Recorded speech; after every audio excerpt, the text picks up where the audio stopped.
ভাই হ্যাঁ ভাই, একটু নিচে আসেন তো। নিচে আসার জন্য ভাই কি হয়েছে কোন? ভাই একটু নিচে আসেন। আরে ভাই নিচে আসার জন্য আপনি ভালো করে অন্তলি কোন। আরে ভাই একটু আসেন ভাই, নিচে আসেন ভাই।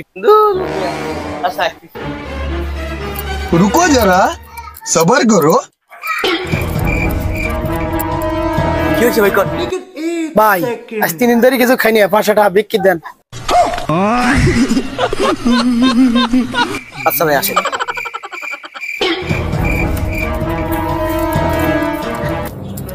ও বাবা মাথা শেষ, 3 তলায় চলে যাচ্ছে বাবা রে। ও ভাই কি দিবেন দেন কিছু। মাফ করা লাগবে ভাই, আমার কাছে একটাও নাই। এই কথা নিচে থেকে গলিতে তো পারলেন না। ও শালা, শালা তুমি নিচে তো কলিও পারলে না, আমার বিক্রি লাগবে। শালা তুমি এত আমার খাটনি করে লেগে। এত বড় বাড়ি বানাইছেন, বাক্সের মধ্যে ওঠে না, বোতল লাগাই পারেন না।